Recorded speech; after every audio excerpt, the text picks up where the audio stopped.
आज बंगाल के कोने कोने से आए हुए इतनी लाखों की संख्या में सभी भाइयों, बहनों, माताओं, बुजुर्गों, बच्चों, आप सब लोगों को मेरा हाथ जोड़ के नमस्कार, सबको मेरा प्रणाम।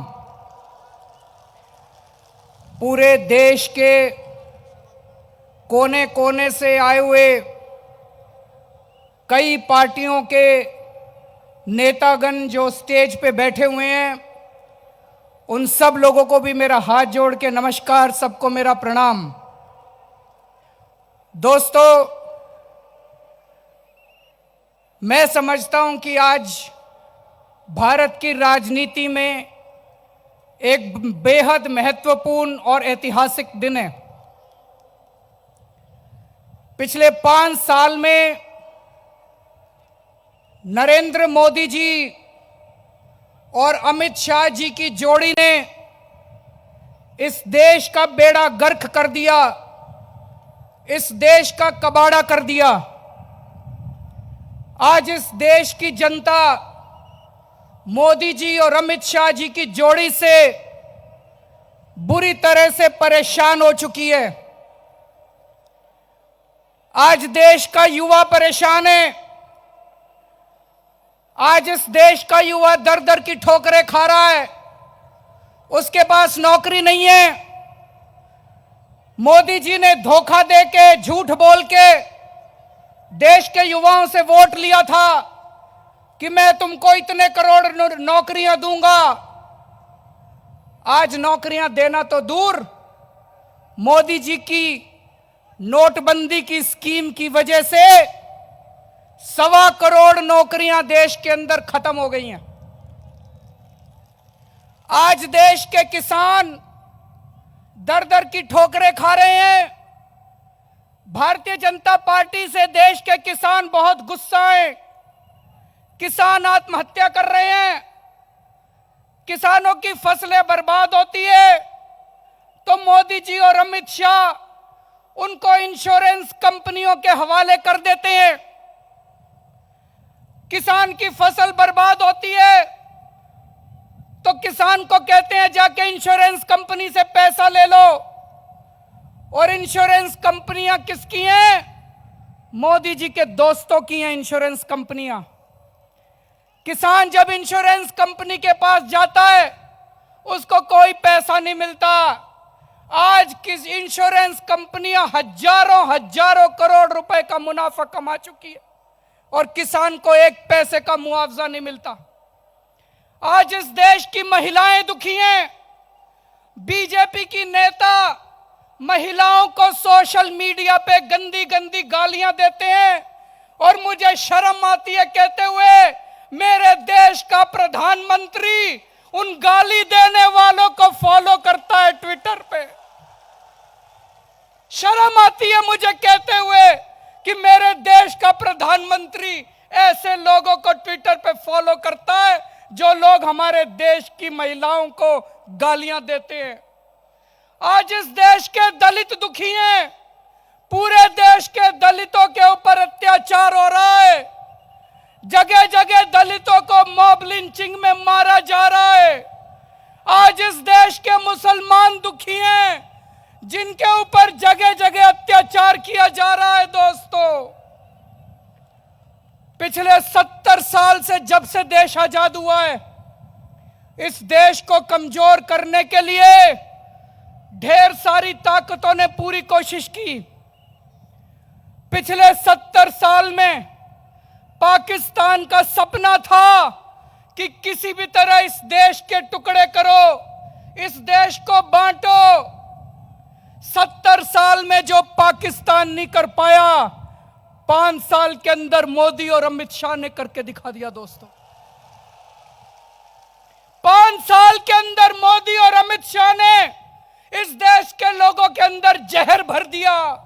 हिंदू को मुसलमान से लड़ा दिया, मुसलमान को क्रिश्चियन से लड़ा दिया, इसको उससे लड़ा दिया, उसको इससे लड़ा दिया। जो काम 70 साल में पाकिस्तान नहीं कर पाया, वो काम 5 साल के अंदर मोदी और अमित शाह ने करके दिखा दिया। दोस्तों, इनकी जोड़ी इस देश को बर्बाद कर देगी। मैं जितना सोचता हूं उतना मेरा शरीर कांप उठता है। अगर ये दोनों दोबारा 2019 में आ गए, अगर मोदी और अमित शाह दोबारा 2019 में आ गए, दोस्तों ये देश नहीं बचेगा। ये इस देश को बर्बाद कर देंगे, ये इस देश के टुकड़े टुकड़े कर देंगे। आज लाखों लाखों की संख्या में आप लोग जो आए हैं, दूर दूर तक हजारों लाखों लोग दिखाई दे रहे हैं, वो एक ही सपना लेके आए हैं, किसी भी हालत में हमें मोदी और अमित शाह की जोड़ी को दिल्ली से उखाड़ के फेंकना है। दोस्तों,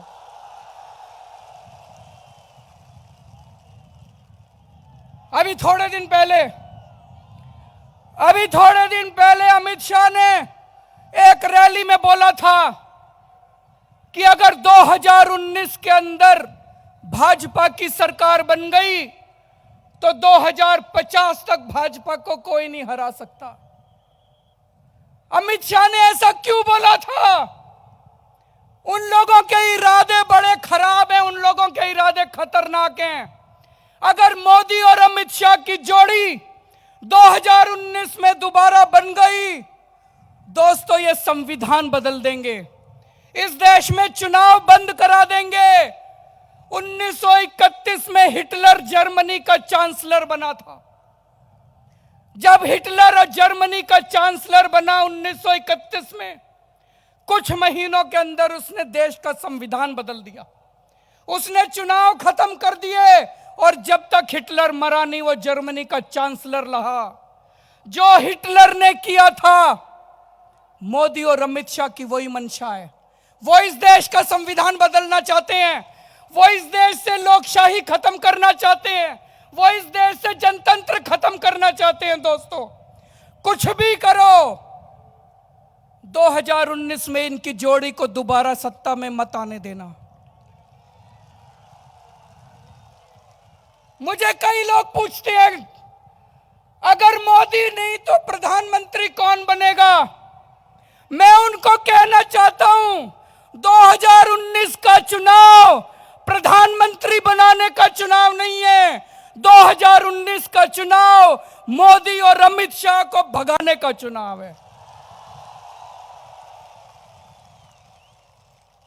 दोस्तों, मैं अंत में केवल एक ही बात कहना चाहता हूं, इस देश में जो सच्चा देशभक्त है, जो इस देश के बारे में सोचता है, जिसके मन में भारत के लिए जरा सी भी भावना है, एक ही बात ठान लो, कुछ भी करो, कुछ भी करना पड़े। जितने लोग सामने बैठे उनको भी कह रहा हूं, और जितने लोग स्टेज पे बैठे उनको भी कह रहा हूं, कुछ भी करना पड़े, 2019 में इनको भगाओ, मोदी और अमित शाह को। सच्चे देशभक्त की आज यही जरूरत है। मैं ममता दीदी को बहुत बहुत पूरे देश की तरफ से शुक्रिया अदा करना चाहता हूं। मैं जब आज आया था बहुत बड़ी चिंता लेके आया था, लेकिन आज इतना अपार जनसमूह देख के और स्टेज पे बैठे हुए इतनी पार्टियों के बड़े बड़े नेताओं को देख के आज मैं सुकून के साथ वापस जा रहा हूं कि मोदी और अमित शाह जाने वाले हैं, देश के अच्छे दिन आने वाले हैं। వార్తావాణి న్యూస్ ఛానల్ ఎప్పటికప్పుడు రాజకీయ సినీ విశేషాలు స్పోర్ట్స్ మరియు సాంకేతిక పరమైన మరెన్నో విషయాలను మన ముందుకు తెస్తుంది। మరింత సమాచారం కొరకు వార్తావాణి న్యూస్ ఛానల్ ని సబ్స్క్రైబ్ చేయండి।